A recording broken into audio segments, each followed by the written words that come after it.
You're listening to the AID Network. Hey friend, I know what you're thinking. Is there any way possible to improve a beautiful blouse from 3Sixteen or Snake Oil Provisions? And I would argue with you, probably not, but maybe there is. If we go over to pingamestrong.com, that's right, AID's official enamel pen company. Our friend Greg works around the clock to make sure that your order is done with precision and right the first time. Over the years, Greg has become a pen aficionado. He'll always help you pick the perfect metal, the perfect setup for how you can turn your idea into a sweet, sweet piece of profitable merchandise. PinGameStrong.com not only makes all of the pens for adventures in design, and pick up one today, gracias, but he not only creates all the pens for AID.network/store, but for many of the bands and brands that you shop from. Head over to PinGameStrong.com, use the coupon code AIDCOT to save on your next pen order, and remember, with PinGameStrong.com, never any hidden fees, and you never pay shipping in the United States. PinGameStrong.com, coupon code AIDCOT. Hey friends, after a break, the Seasons of the Snake is back for you for the holiday season. Make sure to shop from Ben Newhouse over at snakeoilprovisions.com. Shop at the store downtown Long Beach or buy online. Gift cards are available, so if you're a little finicky, make sure you tell the people that you love in your life, just give me a gift card from SOP. On today's show, we have our first ever Seasons of the Snake guest, Johan of 3Sixteen. Head over to number 3, then typed out 16.com to see their full line of their apparel and to shop. If you are in downtown Los Angeles, good news, they have a showroom and a store available for you to shop from. What do you say we get started with episode 10 of Seasons of the Snake? And to hear more Ben Newhouse and Seasons of the Snake, make sure you visit AID.network. Become a member of the Circle of Trust to unlock the archive of the 9 other episodes and plenty of more appearances by Ben Newhouse and Miranda Malloy. Let's get started with Seasons of the Snake, Volume 10.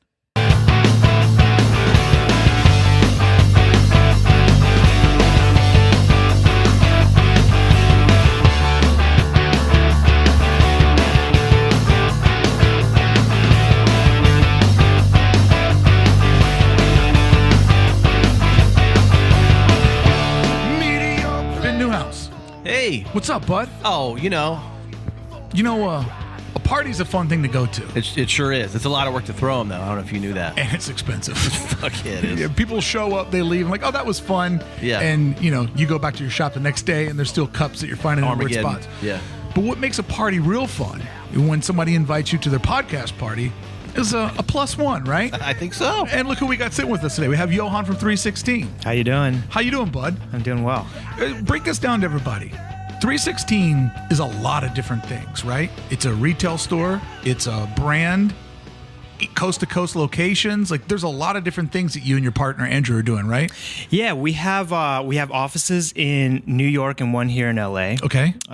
We have our warehouse and operations upstairs from where we're sitting right now. And then we have this retail store that we're sitting inside here in the Arts District in Los Angeles. Is this an appointment-only store, or can anybody just come in and shop? It's not. It's when we first started looking at the space, it was just an office.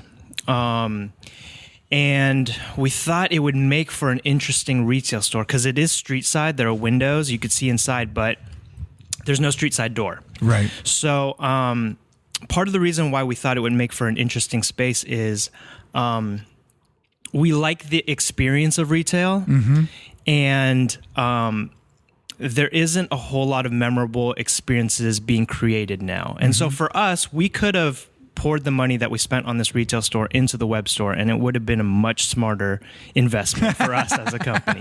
If we were like really wise businessmen, we would have just put it into, I don't know, Google ads or whatever. Right, people do. right. Redirecting. Yeah, and that return on that money would have been a lot better. But we love retail. We love that extension of a brand and what you're able to say through a physical space.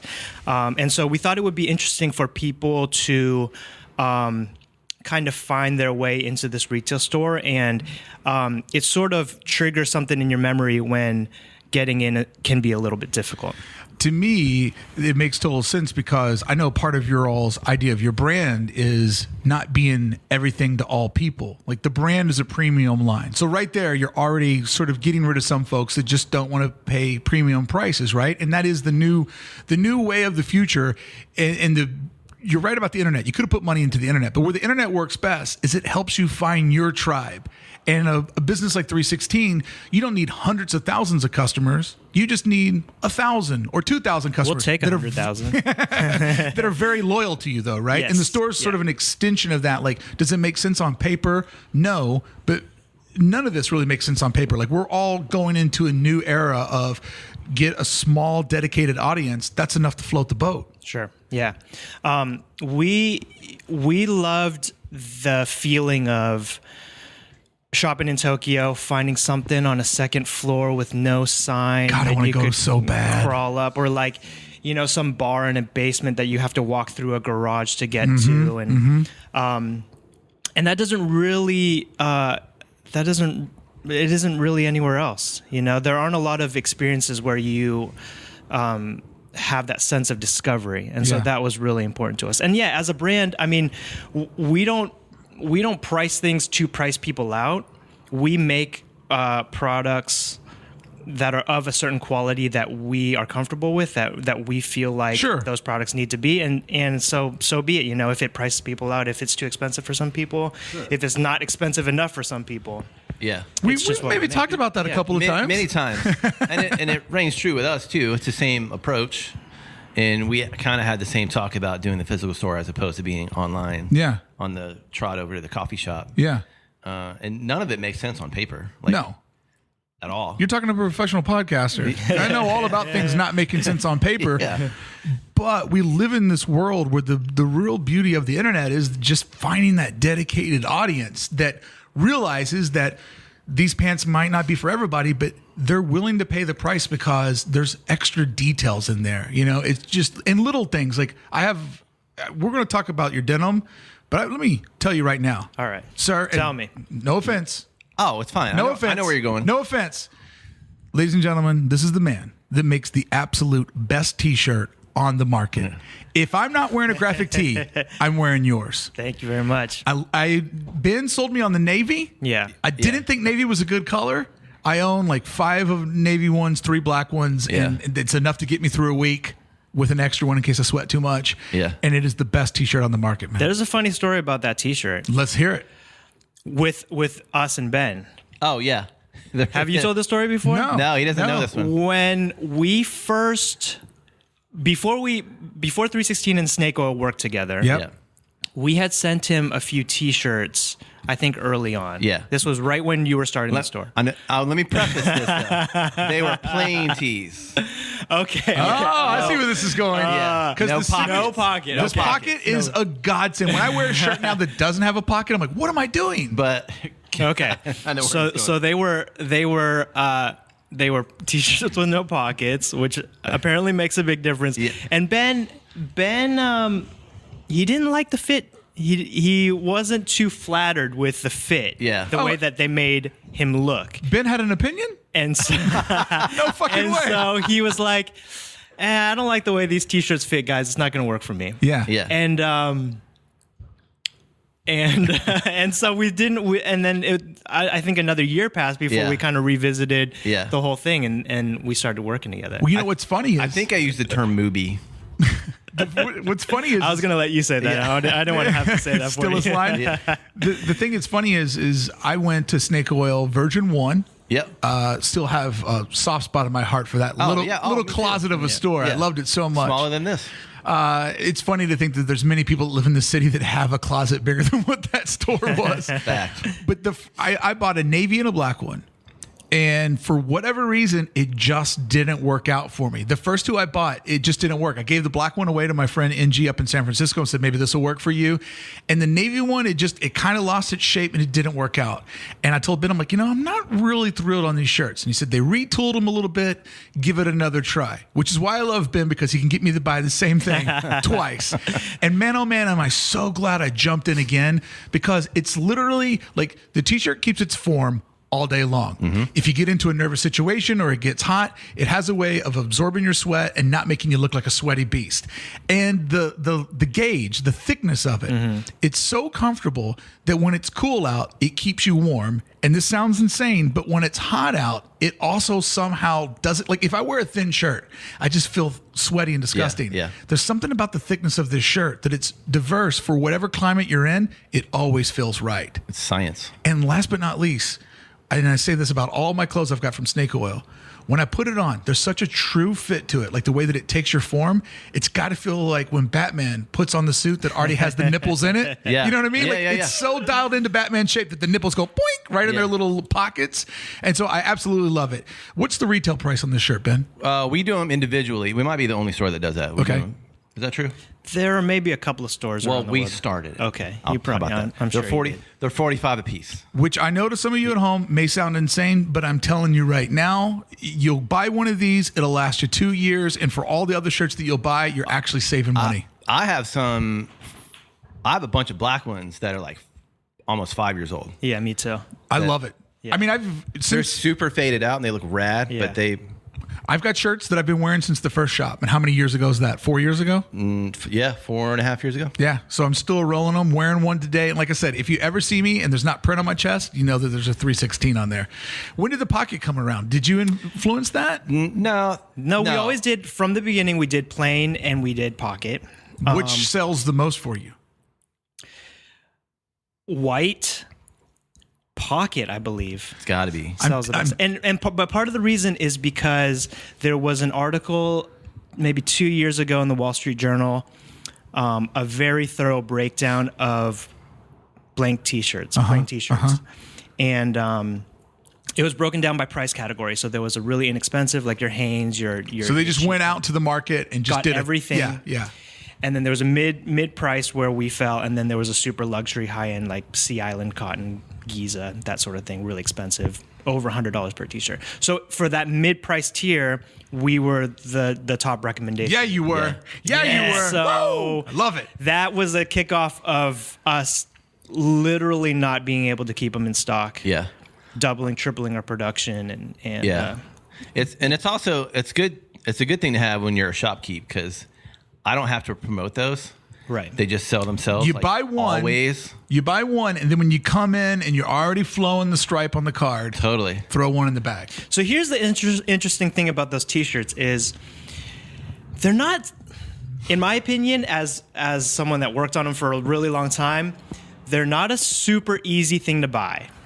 They are In general or yeah, yours? because okay, so I'm really glad that they worked out for you, and I'm glad that a lot of people love them, but there are plenty of people who are like, these are way too short, they're way too Sure. heavy, they shrink, so the T-shirts shrink a bunch because we don't pre-rinse them, we don't Right. wash them beforehand. Different colors shrink at different gauges. Yep. So indigo shrinks a lot. Yes. I White- love though that indigo. Gray shrinks the that less. dye, like because the indigo shirt is one of those ones that changes as it goes on with Yeah. you. Yeah. And I mean the newer ones stay navy longer. Yeah. But the earlier ones would sort of get like a nice washout on them after a while. I love those. Yeah. I think after a while they'll start catching up. It's just that they're a little bit newer. But so it's fit is such a subjective thing. You know, we trying to design products to fit the way that we think they should fit, but that's not going to work for everybody. No. So when people say, "Oh, you have the best fitting garments," in my mind I'm like, "That's great. They fit. They happen to work for you." For you. Yeah. But you know, for every one of you, there's But 5 not- other people out there who are like, "You yeah. guys have no idea what you're doing." Not you know? everything is going to fit everyone. Right. Exactly. Totally. I just find though that the thicker cotton and the cut of it, I feel like I look my best. The key, because the collar is triple stitched. Yeah. So you never get the bacon neck. No. It never stretches. Bacon neck. Yeah. Yeah. It's a never sag collar. Yeah. So it's the third stitch is on the body of the shirt. The first 2 stitches are actually on the collar. So it's kind of a vintage detail, but it really prevents from that collar stretching out over time. Back in Buffalo, there was a kid. I never met the kid, but his name was Bacon neck Jenkins. There was a kid, and I guess his name was Jerry. Yeah. And he would always pull on his shirts. So whenever your shirt would give away, people were like, dude, that's turned into a Jerry collar. You got to get rid of it. So I've never even met Jerry, but I know the term Jerry collar from those guys that I met up there. Okay, so when you make a T-shirt, Yeah. and you know, this is what I love about what you guys do is, I mean, do you see yourself more as a fashion designer or a craftsman? So my role in the company is to work on some of the more core products. Okay. So I don't work a lot on the seasonal product. We have a head designer, Wesley, who works out in New York with Who is Andrew. a wizard, by the way. He's an amazing designer. Can a guy like that work for multiple brands, or is he locked in for just He you? works full time for us. Okay. Yeah. Okay. And so I like to work on things that have some staying power. It gives me less of a deadline, first of all, and I also like to be able to tweak over time. Okay. So are you to thank? Are we thanking you for the Type 3? You can thank me or you can hate me for the Type 3. And the Type 3 is Type 3, the jacket that you're wearing. That's So the Type 3, same thing, right? Some people are like, this jacket is insanely small for what it is, but that's because it fits the way that I feel like a Type 3 should fit. that jacket's fit is crucial. It's the same thing though. It's just like the T-shirts. I don't have to promote those. Yeah. And as long as you guys have them, we have them, and we Right. just sling the shit out of them. Right. And I have the one and it's thrashed. I have the Type 3 jacket in sort of like a mustardy, like brown Like a duck color. canvas, yeah. And I also have the vest, which I believe. Oh, you got the cut. I believe the cut is The collab cut. Is that jacket without sleeves? Yeah. Because it feels very similar. Snake oil exclusive. Yeah, that was for our grand reopening. Let me tell you about the cut. Yeah. Let me tell you what it's perfect for. That thing is a perfect all day banger at Disneyland. Disneyland, yeah. Because I put on the cut and it's like I have a bag, but I'm not carrying a bag. I'm not burning up. I'm not hot because my arms is breathing. But I can put I can put my sunglasses. I can put some chapstick in the pocket. Although I Yep. don't have the sterling silver caps like you bad boys. Sorry about that. I got that Ghetto Jones 3-pack at Walgreens. But the jacket has such a great utility to it. And my favorite thing about it is putting it over top of something. So I've been able to wear that jacket with the vest over the top of it, double 316 with the t-shirt, 3 layers of 16. Whoa. And I love the cut of those things. Yeah, And pun intended. I'm going to throw some shade. You ready? I'm ready. I'm a big fan of Rogue Territory, Sure you are. but I returned a Rogue Territory Christmas gift and took the 316 jacket. Hey-o. I'm sitting out on this one. No comment. Hey man, Carl's my jeans guy. I cannot sell Rogue Territory jeans enough. I absolutely adore them. But for you, do you see yourself as the artist or the craftsman? I don't know. Maybe a little bit of both. Yeah. I'm not the one actually making the clothes. I do so a little But you're bit. the attention to detail guy. Yeah. Yeah, a little bit of both. I don't consider myself an artist. I maybe if I have to fill out some like government paperwork, I'll Yeah. say designer or something. Yeah. Government paperwork.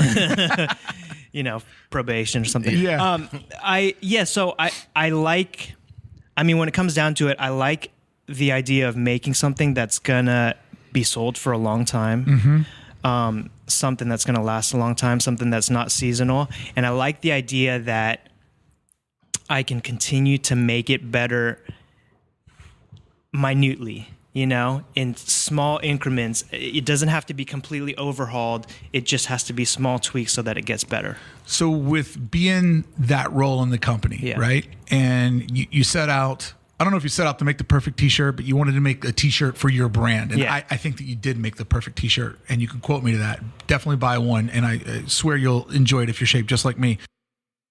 Hey friends, I hope you're enjoying today's episode of Season of the Snake featuring Johan. Starting in January 2019, you can join myself and 10 other freelancers in a 10-week course all about making more out of your freelance or creative design career. Taking my 20 years of experience of being a freelancer, a small business owner, and a working creative, I will work with you to help find a way to turn your daydream into a day job. With 10 weeks of classes, meeting weekly, we will work together as a team to figure out how to take my principles and work them into your career. One-on-one assistance is available. Hurry up, sign up today. Only 5 slots are remaining. To find out more about Circle of Trust Training Camp, go to aid.network/contact.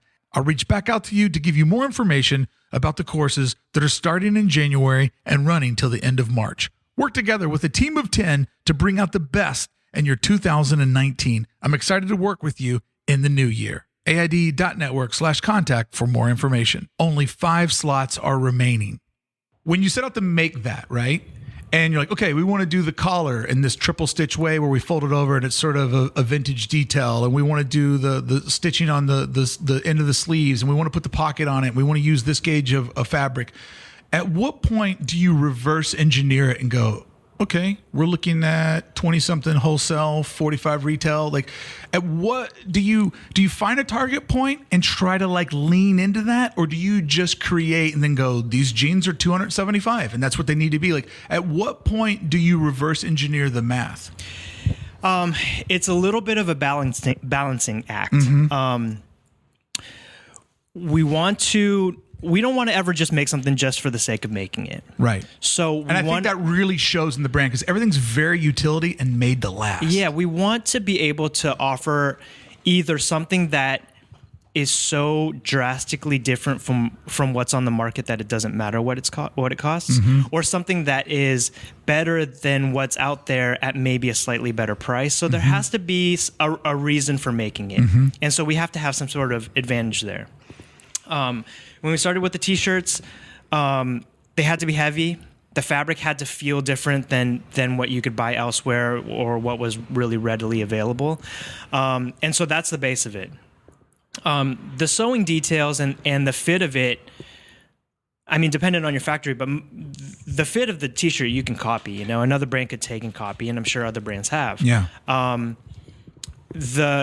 all of those things combined, along with the price point of it, is what makes it a viable product and one that can last a long time on the market. So have you guys ever jumped out and say, okay, there's a hole in the marketplace for a certain kind of jacket. Like, we think we can improve on a jacket. So you guys get working on it, and you do the details, and you do this, and like, wouldn't this button be rad? And we're going to use this zipper, and we're going to put a pocket inside the pocket. Like, you just go down the wormhole of making it 316 in quality from top to bottom. And then when you look back at it, you go, oh man, 450. We're too far. We got to scale back. Like, there's got to be moments, right, where you get into the craft, and then when you reverse engineer it, you're like, we're out of our price point here. We need to figure this out. Does that ever happen? It has happened a little bit more recently with some of the seasonal products because fabric can be really expensive. Yeah. But one thing that I'm really proud of with the core products, with our jeans, with our jean jackets, our fleece, our t-shirts, we've never made a decision to make the product cheaper in a cheaper way. Every decision that we make is to improve the product, and if that increases the cost of it, then so be it. Oftentimes we eat the cost of that because our prices haven't really changed that much over the years. Yeah. Ben, when you sell their stuff, and you sell a lot of Oh, a shit ton. when you have the core product line and the seasonal product line, do I have this right that seasonal is the thing that maybe gets the guy in the door, but the core product is just something that, like, once they're kind of hooked on snake oil, they know they can just come in and find products of a certain, like, me, Yeah. like, I know that when I go there, and I always try to buy the least flashy thing possible because I just know that I'm buying something for 5 years. Right. And the times that I have gotten something that's a little patterny, I find that comes out of the closet a lot less than my core items. But isn't the main important thing about the seasonal is it gives you new Instagram candy, new conversation 100%. to bring new people in? 100%. Because that's all the seasonal stuff and all the limited edition stuff. It really, it stokes the folks. Yeah. And it's especially fans, because we have a big, portion of our customer base that are rabid 316 dudes, and everybody goes bananas when seasonal releases come out. So they do for fall winter. There's 3, and they're all staggered so people can recover from each. So there's a fall, winter. Well, for fall winter, there's 3 drops. Oh, 3 different drops. 3 and drops. how are those spaced out? Like 4 weeks, 3 weeks? It's like, yeah, About 4 weeks. 4 weeks. It's really Pay your whenever we rent, buy finish some more. Pay some- production. It's really whenever our factory Yeah. finishes and we can put together enough SKUs to make a proper delivery. When you do seasonal, is there an amount of SKUs that you shoot for? We kind of have a rough idea when we set out. So we're working on fall winter 19 now. We have a rough idea of how many jackets, how many shirts, how many new pants, that sort of thing. And then it kind of will get pared down from there. But yeah, I like to think of, if you look at the closet of a 316 customer, the foundation of it is probably the core pieces. Right. They have a Type 3. They Yeah. have a bunch of T-shirts. They have some jeans from Black us or jeans, some blue chinos. jeans. Yeah.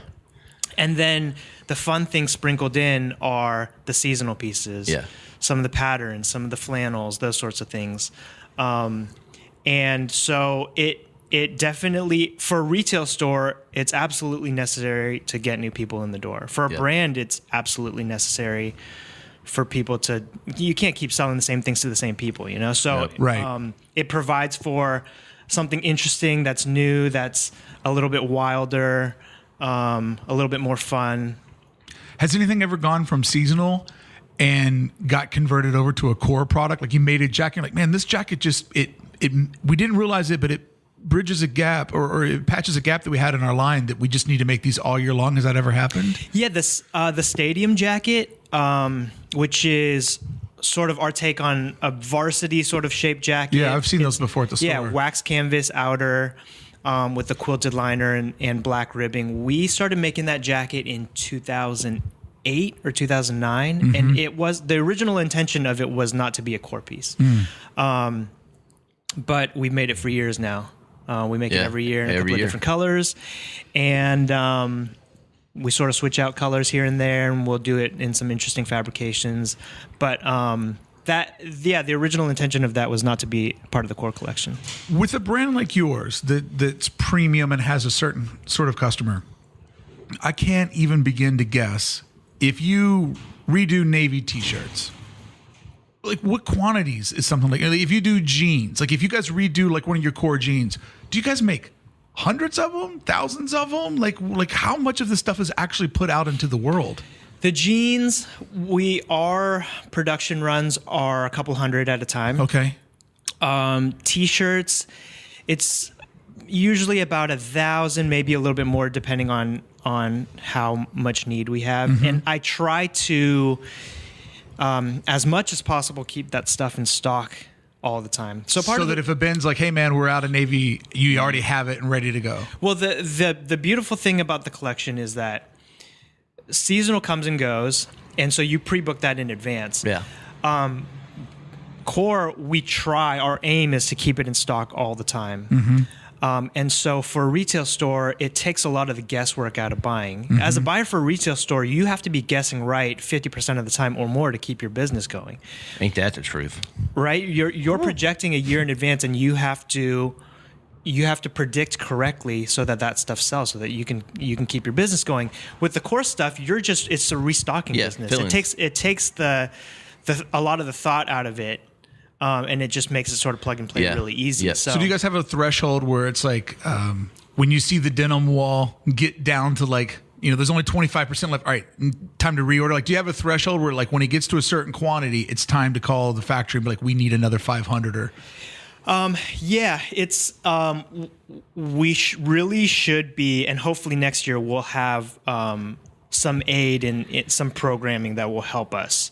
Like a flag will go off and alert you like, hey, you're low on black t-shirts. Exactly. Yeah. A better inventory system, because everything that we do is super manual, old school. But there are a lot of pieces that go into that. So I have to keep track of the amount of denim that we have in Japan. Raw denim. The fabric. itself. Yeah. Right. Then I have to keep track of how much we have at the factory in San Francisco. Then I have to keep track of how many finished pairs of jeans we have up here in the warehouse. I have to keep track of the hardware that we have, the leather patches that we have. And so all of those things we're trying to monitor at all times so that there isn't a break in the supply chain. So that when you go to order 500 more jeans, you're like, we don't have any buttons to put on these. Yeah. And that has happened so many times. Oh, I bet. Yeah. So because denim is a commodity, are there moments where maybe you're already sitting on a lot of it, but the price falls down and you're like, man, the price of denim just dropped today. Like, we'd be dumb not to buy some, even though we don't really need it. Like, isn't it one of those type of products? Luckily, we don't buy. It's not our job to buy the cotton raw. So cotton is a commodity, and cotton will change in price. Our mill buys the cotton. Okay. So they charge us what they charge us for the finished denim. Okay.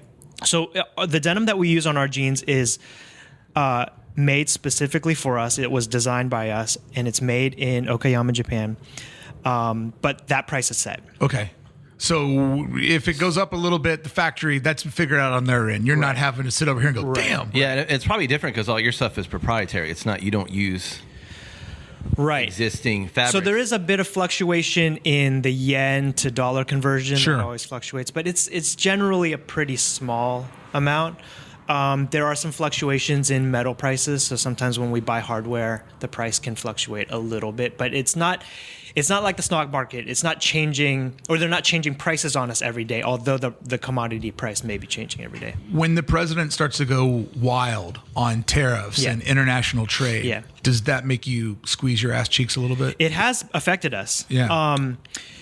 There are tariffs. It's very funny because shipping to Europe now, there are tariffs on jeans, jackets, t-shirts, like literally everything they make. Literally everything we make.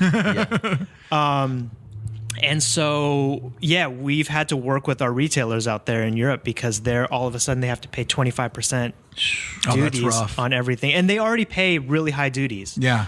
But on top of that, it just increased even more this year. And so it does make things difficult. We're just hoping it doesn't last long and it'll change back pretty quickly. When you go to make your seasonal goods, that's got to be a wild prediction of, we like this shirt, we believe in this shirt, but is this 100 pieces? Is it 300 pieces? And in between that's a huge guess. Are there people like Ben that you maybe show something to early and say, what's your vibe on this? Like, do you have some tastemakers that you kind of show it to before you put in your order? We usually, and can I get on that list? Usually the way it works is we design a collection, we present it to all of the retailers. Okay. And then through their pre-orders, they tell us if they think it's going to work or not. Yeah.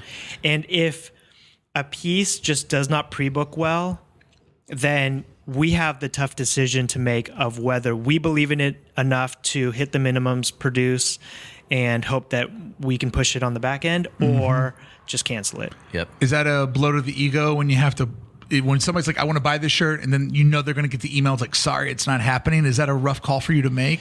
Yeah, it's it can be tough for sure. Part of it is, anything that we put in the collection, obviously we believe in. Sure. If it's made it that far to present to retailers, samples and stuff, we believe in it enough for it to be a part of the collection. So, but it happens, and there is always a balancing act between brand and retailer, a little push-pull. Sometimes as a retailer, you need to pull your customers along a little bit. You need to push them, I guess, a little bit outside of outside of their comfort zone, and maybe let them know that they can wear this leopard print BDU. It's fire. Yeah, and it's surprisingly neutral. Yeah, right. Don't think about it too much. Such an interesting conversation or relationship that you guys have, because you're in the exact same business, but your perspective of it is going to be much different. Like Ben is the eyes and the ears on the street. Right. And I'm sure people are willing to come into Snake Oil and complain a little bit more than they would in a flagship store like this, Yeah, sure. And people will come in and be like, I don't know, man, this is kind of fucking weird or kind of whack, and you sort of have all that going in your head, and you can't jump out a window every time somebody tells you something's whack. But if you start to hear the same thing 4 or 5 times, that's when you're like, those cuffs don't fold real well, or, whatever, that pocket, it's hard to open, or, it's an interesting thing that you're kind of like a lookout point for these guys. Sure. That's pretty accurate. It's never, we hear that a little bit, but it's never been like from a design or aesthetic perspective, like maybe a sizing thing or a shrinkage thing or that kind of deal. But you're also their eyes and ears on people who are like, dude, people are loving the yellow and black. Yeah. Oh, totally. Of course. But from our experience, I don't know if it was the same with you guys. That was the slowest performing out of the 3, the yellow. But we went deeper in that one than any of them because I thought it was the dopest. I loved your Instagram post. Wear yellow, they said. He said he couldn't wear yellow and black. Like, you basically made it like wearing that shirt was an underdog story. Totally. Which I love. Like, the time you were trying to upsell the black boots and you're like, perfect for murder or church. It was like so good. I think the way that happened with those 3, the crosscut flannels from this past fall, is that we usually only do 2 colors in a shirt. Yep. if there's 3 colors, it's because we can't decide. Right. And so we could have easily done red and blue because red and blue sells, It's so especially safe. in a flannel like that. It's easy. People Right. aren't thinking twice. They're either a red guy or a blue guy. Totally. Maybe they'll buy both. I'll take it. Yellow is not a thing that you see very commonly. Right. And we loved it. Same. And so we couldn't make that decision. I think part of us knew that yellow maybe wasn't going to sell the best, Yes. but we still wanted to offer it anyway. Because you loved it. Yeah. And that's that's part why, of and it. that's why we went so deep in it. Yeah. And we're sold out of all of them now. Yeah. It just took a little bit longer in the yellow. Yeah. Which is okay. I think we had this conversation not too long ago about sellout culture, right? There was a time where Yes. in our niche, things were selling out instantly Yes. all the time. Your midnight drops, everything going. all of it. But Bye-bye. there is a burnout in that. Mm-hmm. And there in is every industry. in every industry, Yes. certainly. And it doesn't benefit the customer, I believe, in the long run. No, I think it's a slash and burn philosophy in retail, and that and whether it's Beanie Babies, baseball cards, collectible vinyl toys, Yeah. vinyl, like everything has a burnout factor. Sure. If you train the customer, like you better show up at midnight and rip out that credit card, because a lot of times people are buying stuff to flip it, they're buying it for a sense of pride, and I think. On one hand, if you're one of those companies, like if you've been touched and you have that supreme touch where people are going to line up for your item, Yeah, that's an amazing problem to have in business. But it creates another problem that at some point, a lot of your customers become resentful one way or the other. For missing shit. Yes.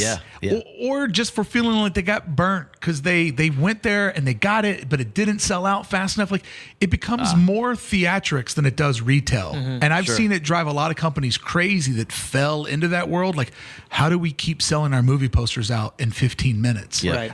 And does the whole empire burn if one sits for 2 days? Right. Sure. And then you get into weird mindsets of like, Oh, we've been there. Like- totally. there's no doubt in my mind that when Gucci sells some of those ski masks, the rest have to get destroyed. They burn them. Right? burn, Like yeah. that clothing can't end up in a discount In a- Gucci store. Yeah. At a Nordstrom rack. And so that's a whole other mindset of you're going to South Coast Plaza, you're filling a store up with the most obnoxious cardigans that you could even imagine, daring some people to buy them, hoping that you sell just enough to get the profit, and then the rest are going to get destroyed. Like, to me, that's not retail. That's being the Wizard of Oz and trying to figure out how to do a mind fuck. So I think it's better to have a steady flow of loyal customers than the sellout crowd, because the sellout crowd will turn on you in a second. Yeah. Yeah, that's what I mean. And as a company, when you start chasing that, when you start chasing being able to sell out of everything all the time, that's what I mean about it. It doesn't benefit the customer in Yeah. the long run. Yeah. You start doing weird artificial things to maintain that sort of air of selling out everything, and it's not a long-lasting proposition. I mean, when you look at a brand like Supreme and you look at the links that they've gone to keep their customers intrigued and lining up and surprising, like it's absolutely insane. Yeah. And it's been fascinating to look at as an outsider, and it's been a great experiment on human beings and retail. But that's not a business model that anybody can walk into. So if it was up to me, I would much rather have a core returning customer than the blow it out 15 minutes after midnight, because that just creates such a stress of how long is this going to last? Sure. And we've seen the burnout on some of that stuff be crucial. If you're getting into the world of apparel, Jack Prince is your all-in-one printing destination.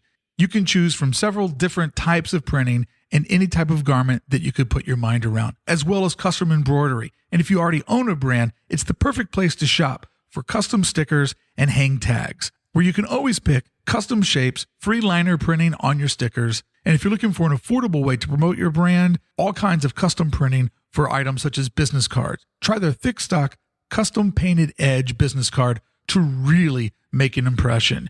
Head over to jackprince.com, shop through their website, and imagine how all of their different products could work for your brand. And remember, jackprince.com/circle of trust, you'll save off of already low industry prices. You guys are also in the business of denim repair. Yeah, so me and Andrew are partners in Self Edge, which is So close to straight edge. Very close to straight edge. It's the neighbor. Yeah. Right across the street. Yeah. A lot of crossover customers for sure. Yeah, you got one right here. And Self Edge is a multi-brand boutique that started in San Francisco. And we do denim repair and hemming over there. I'm going to compliment you again, sir. Not only do you make the best t-shirt on the market, but you fix jeans better than anybody on the market. I had 2 pair of pants fixed by you. The quality was amazing. I'm like, oh my God, jeans last forever now that I know that this exists. I took 2 pair to another person that I thought was doing the similar thing. And that's when I realized the quality that Self Edge has. And I will no longer not let anybody repair my jeans other than Self Edge, because you guys literally brought it back. You brought the kid back to his form. Like the ACL was blown. Yeah. The contract was looking bad. Nike was rolling their eyes. We're like, we got to get out of this. And now the kid's back to being a daily driver, getting worn 3 or 4 times a week. I absolutely love the way you put that together. That's great to hear. Is that something that you guys fell into and said, yo, this guy in San Francisco, he's got some magic here. We need to invest in this and get in this and take it to more folks? In terms of the just repairing jeans? Or just like, how did you guys decide to partner Self up? Edge thing? Yeah.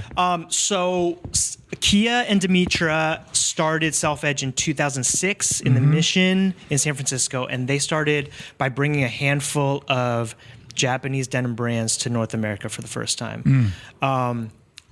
At this time, people who were into these brands, the only way they could really get their hands on them was going to Japan or proxying. So finding someone in Japan to buy it for them and then shipping it to US. Right. US. Which is funny because a lot of times you see that go the other way. Like the dudes at the Rose Bowl that have the $100 bills sure. and duffel bags. Yeah. And you know, it's all going straight back to Japan. Yeah. So it's insane to think about that going the other way of like, hey, if you're going to Japan, can you get this for me and bring it back? Yeah, well, it really is circular because those brands that people were really seeking are brands that are remaking the way that jeans used to be made in America. And Working classic. and Japanese people have been for a really long time really into American culture and Americana in general, and just one facet of that is blue jeans. Yeah. And so they would take the way that blue jeans used to be made in the States and haven't been for decades now, and they would recreate those processes, but even take it to another level. And so they were making just insane jeans with the most slub, the most character in the denim, you know, sometimes recreating vintage products to a T, sometimes sort of pushing the envelope a little bit with what the fabric could be, with what the fit could be. And so Kia and Dimitra brought those brands to the US for the first time. A couple of years later, they started selling 3Sixteen jeans. And so for us, that was a huge part in launching our denim collection because we were now sitting next to some of the best jeans in the world. Yeah. And then not too long after that, we partnered together to open the New York location and the Los Angeles location of Self Edge. Wow. And so for Self Edge, people can ship in, or if they live in one of those 2 communities, they can come by and be like, this is something I need repaired? Yeah, we have 5 stores, San Francisco, New York, Los Angeles, Portland, and San Jose del Cabo in Mexico. Oh, wow. And the 4 stores in the U.S. do repairs and hemming. We do take some mail-in repairs, but it's not an ideal situation.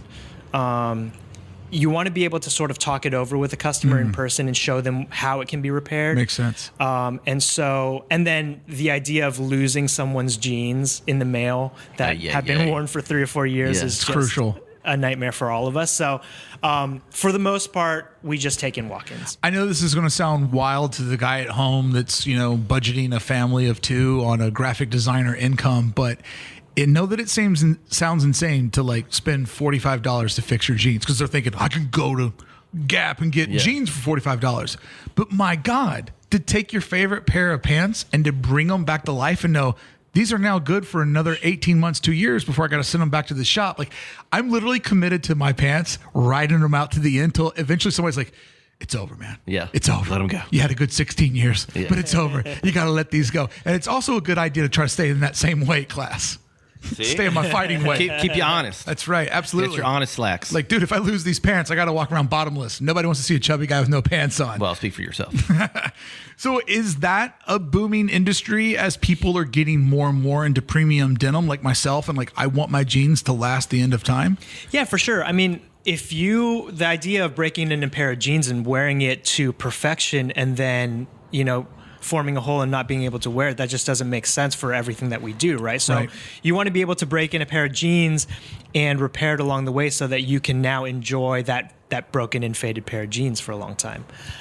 With your company being so solid and having so many core pieces and really doing something that's organic from folks that love the product, right, and wanted to make it for yourselves, has big business come sniffing around and be like, hey, are you guys interested in doing a collab? Are you interested in selling a little bit of the namesake? Like, have you had people sort of come around and sort of maybe poach some of your organic likability?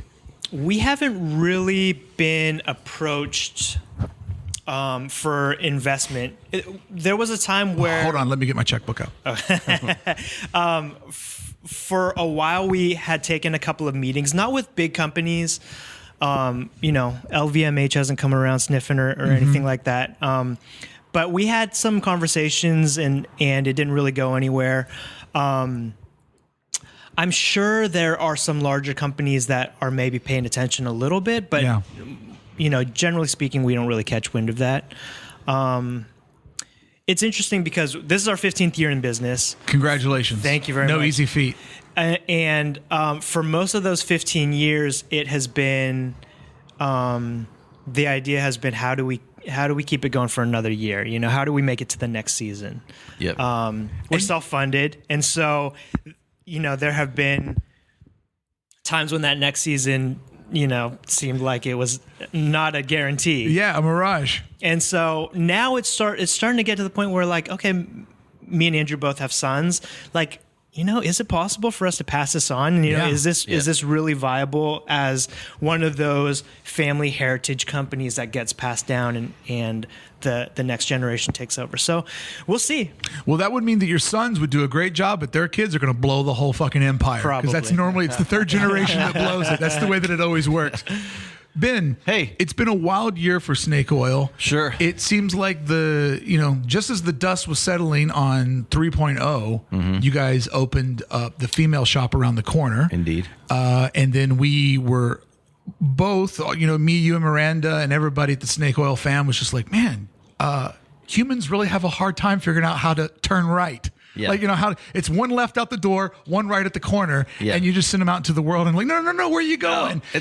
So it's been sort of a wild time, but do you feel like 2019 is a huge exhale for you and Miranda, that 3.0 is cruising, the women's shop 1.0 is finding its sea legs? Like, do you feel like this next year is going to be one where you guys have a little bit more peace of mind? I want to feel that way. Because you've had a wild 2 years, my friend. Indeed. That's an understatement. Part of doing my job is to realize, like, everybody is generous with their time to come on the show. And I know people find out about it and you get shoppers and stuff, but I don't ever want to like take advantage of my friends. And I have given you guys a nice berth of space to just sort of... That's berth with an E. Yes. To figure out things, because I'm a seaman. Yeah. To figure out things and to sort of like not have me be like another thing on your to-do list. Because I've just seen you a couple of times socially and I could just tell like they're burning in at both ends. It's been a rough couple of years. All for a good cause. Sure. Not like rough to stay in business, but rough to grow the business and to get things to mature the way you want. Yeah. Are we feeling optimistic that 19 is a little bit of a plateau and not a wild year like the last two? I want to think that way. And I'm hopeful that 19 will be that way, but there's no way to predict it. And the way that Miranda and I are wired is we don't settle, and we're always thinking about the next 10 things. Right. So I don't know. I mean, SOP is in a really good place right now. We kind of hit a financial hiccup with some sales tax we owed from a shitty accountant, where the state took $50,000. Oof. Yeah, just whoop. There you go. So that sucked. Bye. And then, what were you going to do with $50,000? I don't know. Nothing. New stickers for the shop. $50,000 of stickers. And then getting this lady shop dialed in. It's it's like you said, it's starting to pick up steam and seams. Seams. Is definitely picking up some seams. Yeah. And who knows? I think the crazy thing about I think what people were surprised with the female shop. Yep. Is they were expecting a clone for women. Yeah. And you guys, that would have been the safe thing to do. Sure. And you guys definitely didn't do that. Because you're entrepreneurs, you're gamblers, right? You were like, Sure. there could be a better store for women. We're the Kenny Rogers of the apparel world. Yes. And you didn't just clone what you already had. Yeah. When you made your Islands in the Stream Dolly Parton shop. That's right. It's been bizarre because when we did the shop in shop, it was that's why we did its own store, because it did well enough to like, well, fuck, this is doing great. Let's do its own thing. And to remind some of you listeners, what they did was in 3.0, which is a really big footprint, they just took a dedicated wall and said, from this rack to the corner, that's all lady parts. Yeah. So last holiday, so from October to like January, we put a little women's shop in there just to see what would happen. Like, we have the money, we have the room, we have enough interest, it seems. Let's see what happens. It's not a huge investment. And it went great. It went really, really, really good. And we were like, well, there's something here. Maybe it should be its own deal. Mm-hmm. So we did that, but it's been a challenge to figure out to find the right ladies.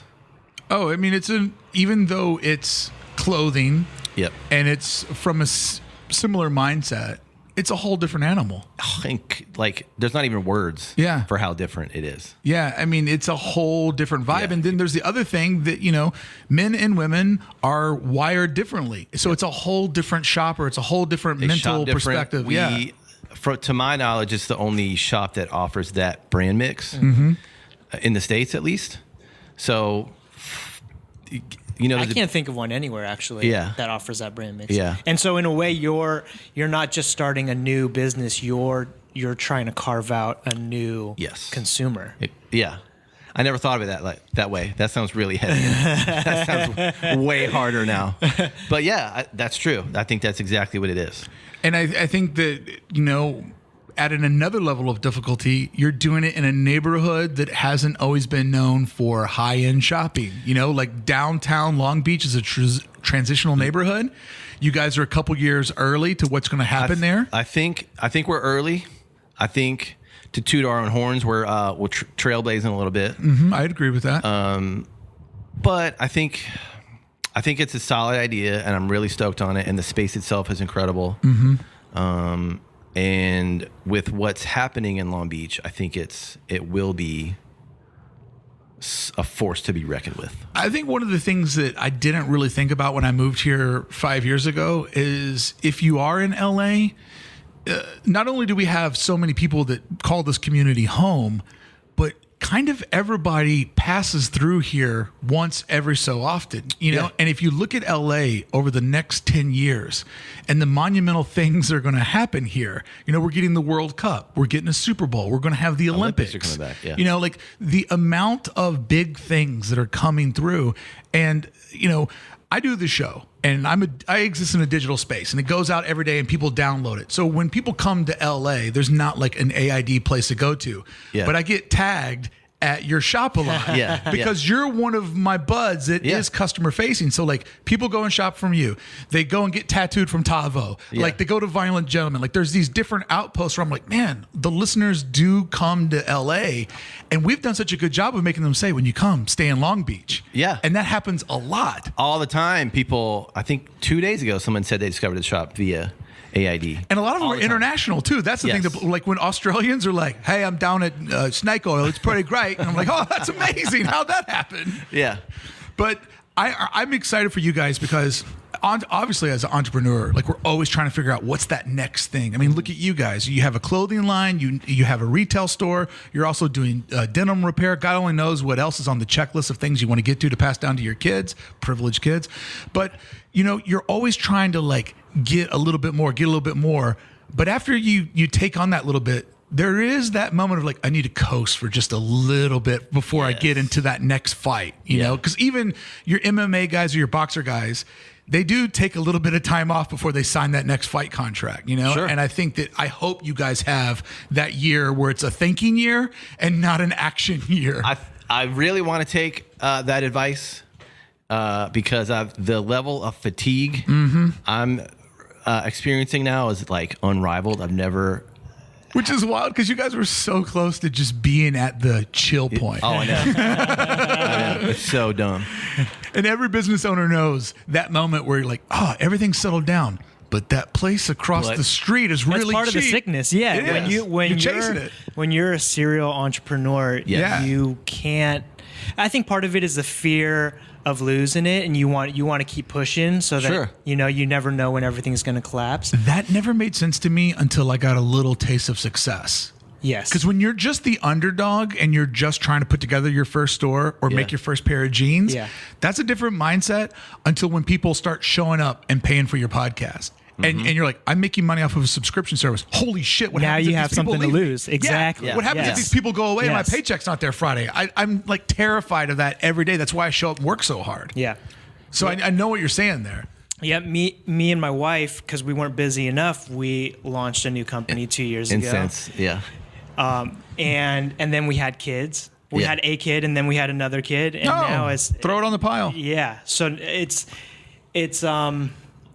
it is part of. I think it's just part of that itch of being an entrepreneur. You see an opportunity, and it keeps you up at night if you don't seize it.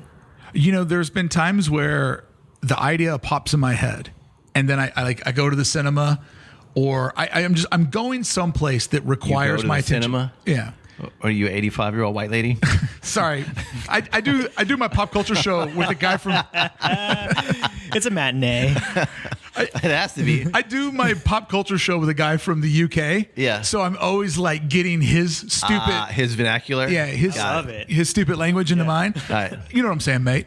So I go to the movies. There it is. And I know that I'm going to go see like A Star Is Born or whatever, right? But on the way to the movies, Lady Gaga. That next piece of the puzzle that is my career, it kind of comes to me. So I'm trying to watch this movie that's heavy as shit, but I'm also crunching numbers like, well, if I did that 4 times a year, and then you can't turn it off. You're done. You're done, you know? And like, there are so many times where I have to rip open the notes app on my phone and do some rough monkey math, just like, that's not a bad idea. That might, it never you know, stops. like you got to do that little spreadsheet to be like, so if I put in and then you calculate it up, I'm like, that's actually doable. a nugget of an idea in there. Johan, take me back to the beginning, because it all looks real fancy right now, but this is a lot of overhead. Different locations, different places, having a core line, having a seasonal line. Like, what was that struggle like? Like, what did your life look like when you and Andrew were trying to make the first pair of jeans? Friends, I hope you're enjoying today's season of The Snake. How fun it is to have Ben Newhouse back on the show. Ben and I were talking about it. Definitely bringing seasons of The Snake back next year for quarterly episodes. And I think that it's working out great having a special guest appearance like Johan from 3Sixteen. If you're in downtown LA, make sure you look up their store. It's beautiful and their brand is amazing. I know I've gushed on this episode about the quality of their t-shirts and their overshirts. I absolutely love the products that I've purchased from 3Sixteen. None of it's been given to me for free. I purchased it all. So it is a real review when I tell you how much I love it. Coming up in part 2, we're going to talk to Johan and Ben about carving out a new customer when you go into a part of business that no one else has gone before. We go back to the beginning of creating the 3Sixteen brand and remember that first big invoice and how it scared the shit out of Johan and his partner. The early day struggles. There's so much that we learn in the beginning when it's all a gamble that we ride the rest of our career. It's where you learn your confidence. It's where you learn when it's time to pull the trigger. The idea of doing as much as possible with as little as possible. When you build a business from the inside out, every decision you make, you hope, allows you to make 3 more. We go back to the beginning of how 3Sixteen and SOP became blouse buds, and then we share Ben and myself, Bricky's Hobo Holiday. Don't forget, Christmas porn, it only comes once a year. All of this and so much more is available in 30 more minutes of Season of the Snake. Sign up today at AID.network. And not only Well, you unlock the other 9 episodes of Season of the Snake and plenty of appearances by Ben Newhouse and Miranda Malloy, but you'll also unlock over 850 episodes like the one you heard today, where I sit down and talk to working creatives and working professionals that somehow figured out how to turn a passion into a profit.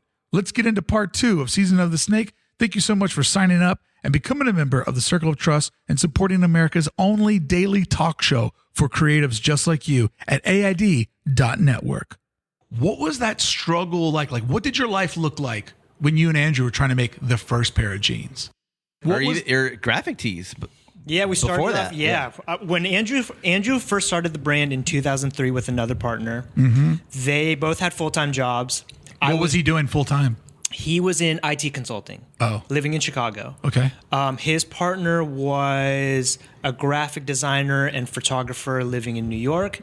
I was just starting at USC, just moved to LA, so I was 18. We started printing T-shirts because that's what you do when you don't know what you're doing. To start a clothing brand, it's the easiest thing to do. Churches and soccer clubs and anybody can do it, you know. So we started printing T-shirts. And it was it called 316? It was. Okay. Yeah. And it took a couple of years for us to meet the right people to sort of teach us how to make a proper garment, and also to meet the right factories that we felt like could make the type of garment that we wanted to produce. What was your day job when this was a side hustle? I was going to school. So luckily I had a bunch of odd jobs when I was in school to get by. And so for the first couple of years, what really helped with the start of the brand is that we weren't dependent on it to survive. Right. Personally. It was a side hustle. It was definitely a side hustle. So Andrew had a full-time job. I was in school. So we just we could allow the company to grow organically and not have to force things to happen. So walk me back to this day. Yeah. You do all your homework. You find a place that can actually cut and sew. Yeah. Do you remember what that first big invoice was? Was it you and Andrew going, I don't know, man, $7,000 is a lot of money. Like, do you remember what that first invoice was? That first big gamble? That's a good There question. were a couple of That big is a ones good that question. I don't. So this was many years back, and I don't remember it as well as I should. But there was one invoice for